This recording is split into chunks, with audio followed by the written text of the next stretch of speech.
So, kelas hari ini kita akan memulakan dengan permulaan untuk membuat slide presentation ataupun point untuk pembentangan kita. So, first kita akan, apabila kita klik new document, apabila kita klik document ataupun kita buka PowerPoint file yang baru, dia akan bagi selection kita sama ada kita nak pilih tema yang diberikan ataupun kita boleh gunakan blank presentation.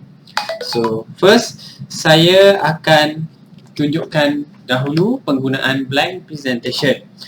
Alright, bila klik dekat blank presentation, okay,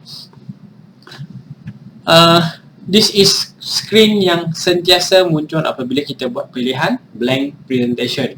Alright, first we have to make sure that this size of slide adalah bergantung kepada saiz nisbah monitor ataupun LCD projector. So, saiz ini bukan saiz kertas A4.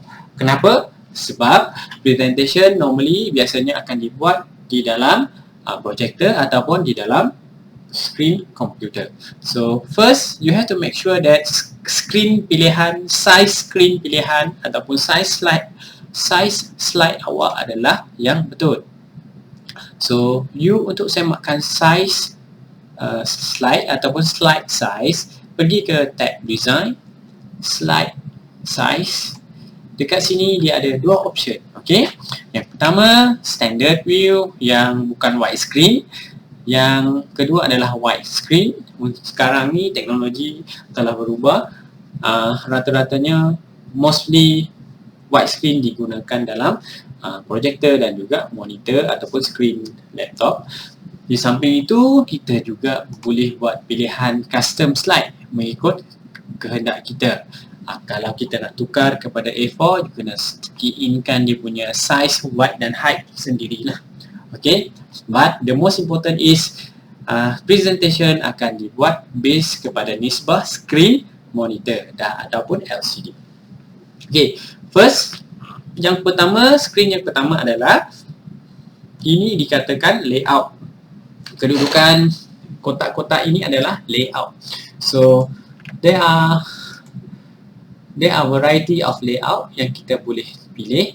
First, title slide, title and content slide, section header, to content, comparison, title only, blank slide, content with caption, picture with caption. So, ini adalah 9 layout yang akan ada di dalam PowerPoint, iaitu bentuk information yang kita nak masukkan. Okay, first normally kita akan pilih title slide. So this one kita akan letakkan title, dan mungkin slide yang kedua, untuk tambah slide yang kedua, kita right click dekat thumbnail sini, new slide. Kita klik dekat new slide.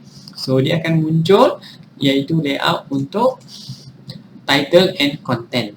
Okay, sekiranya kita nak tukarkan kepada slide layout yang lain, so bila kita pergi ke layout, menu layout, dan you klik, pastikan slide kedua telah dipilih, dan you pilih mana-mana yang you nak seperti section header, dan dia akan bertukar daripada title and content kepada section header. So section header ini merupakan pembahagian di antara part dalam presentation kita sekiranya presentation kita banyak.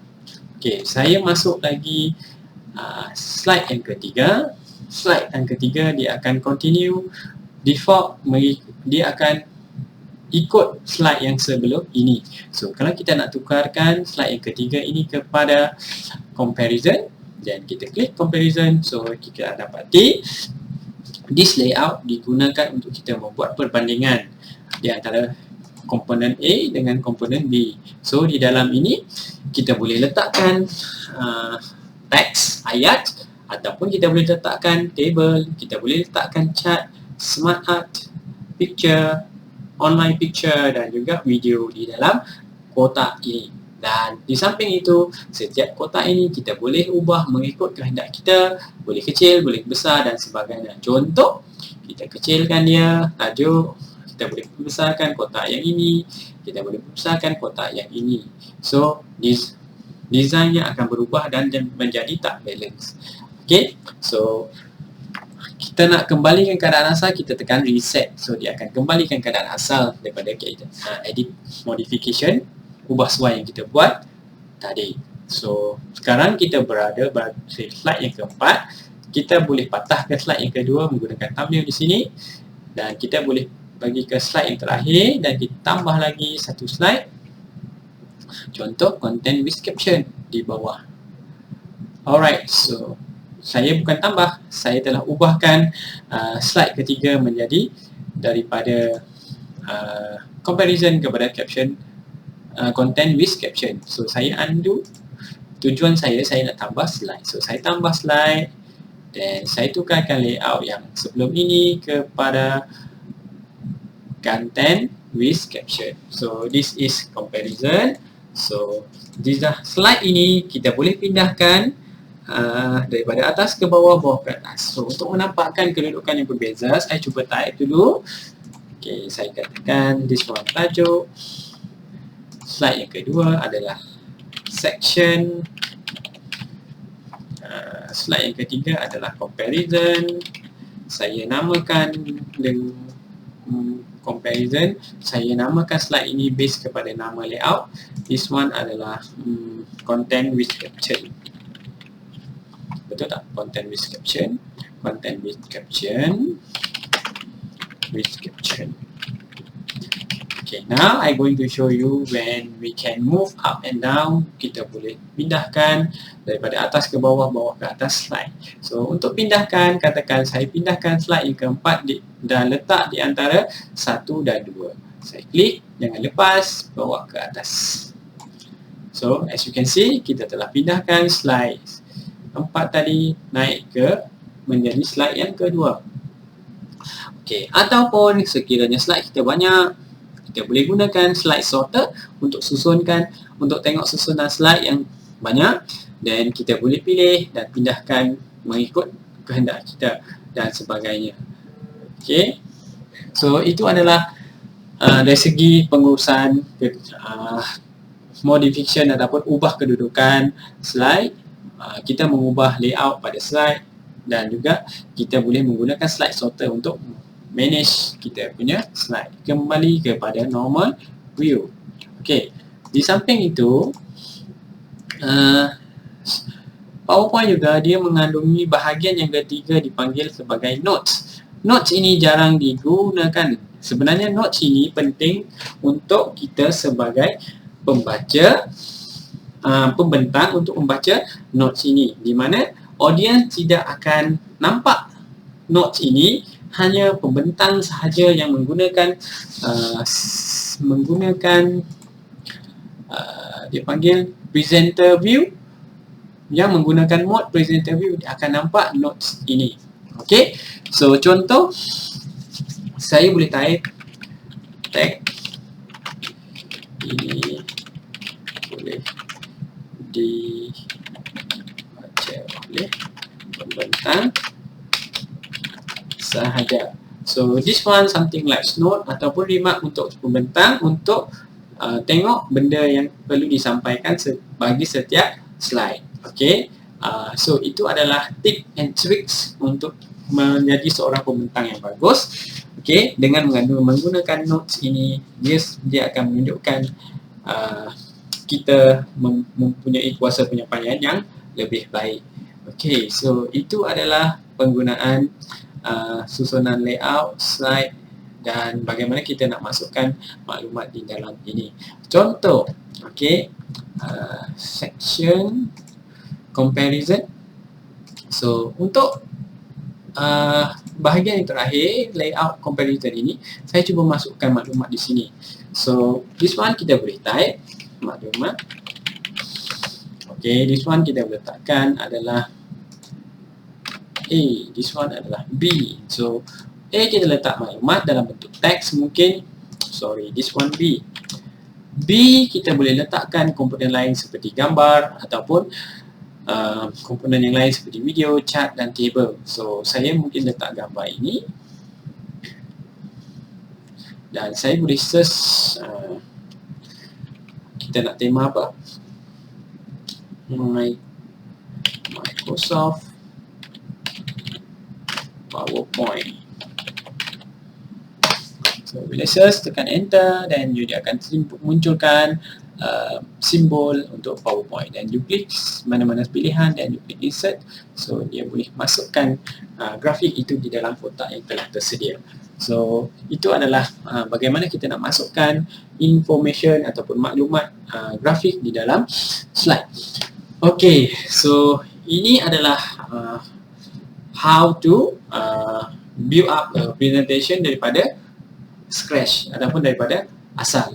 Okay, so kalaulah kita berminat dengan ataupun kita tak berapa pandai untuk buat grafik, mungkin kita nak kita juga boleh buat pilihan tema grafik yang tersedia di dalam PowerPoint ataupun secara online. So kita try new slide. Sekarang ni adalah beberapa themes yang berada di dalam simpanan PowerPoint, ataupun kita boleh menggunakan kalau kita connect pada internet, kita boleh cari lagi presentation yang sesuai. Kat sini dia ada suggested search, mungkin kita cari, klik dekat presentation, kita akan jumpa presentation yang lebih banyak, yang lebih mempunyai nilai corporate value. Okay, cuma saya cuba cari related dengan bidang awak, iaitu business, and then planning ada, presentation, education, I don't think kat sini. Silap, new, presentation,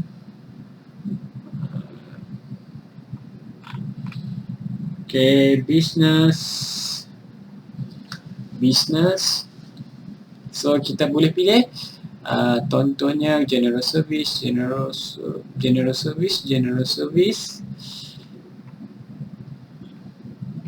project analysis, project overview, business direction presentation. Okay, this one is okay, but okay, business direction presentation.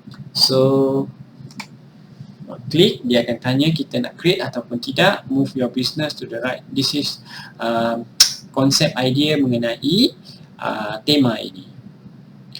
Okay, create. Dia akan download dulu template tersebut. Okay, this is adalah template daripada tema yang telah dipilih oleh kita. So dia akan ada title, layout. This one adalah konsepnya adalah title and content. This one adalah title and content layout with chart. This one adalah title to content layout with table. So this is adalah template yang kita boleh copy dan paste untuk membanyakkan lagi slide di dalam presentation kita. Ini adalah slide title 1, ini adalah slide title 2, ini adalah slide title 3. Okay, this blank slide title 5 sampailah at slide title 7. So this is adalah template yang telah dibuat, didesign, dan kita boleh pilih sahaja. Andai kata kita nak kita nak pilih yang ini, title and content layout list, kita pun boleh duplicatekan dia, right click, duplicate slide, then kita boleh types. Okay, this is slide 2. Okay, so this is adalah you boleh letak title with the project. So title and layout, sample presentation. Mungkin kita letak subjek kita di PC 212. Nama dia adalah computer application. Okay, so this one adalah mungkin saya letak dulu content of the slide. So you're going to list the tajuk-tajuk yang related dalam slide ini, dan seterusnya kita boleh letak sampailah andai kata kita nak letak grafik kat sini, smart art grafik. So boleh kita duplikatekan. Kenapa kita perlu duplicate? Supaya yang asal tu kita boleh duplicate banyak kali. Sebab takut-takut bila kita dah edit yang asal, dia punya format akan lari dan sebagainya. So saya bawa ke atas menjadi slide yang ketiga. So this one kita boleh letaklah introduction dan sebagainya. Introduction. So this one adalah penggunaan template ataupun daripada tema yang diberi daripada internet, dan kita pilih, kita create dan kita boleh edit mengikut kehendak kita based kepada tujuan pembentangan yang kita buat. Okey, so itu adalah permulaan penggunaan PowerPoint. Sekian, terima kasih.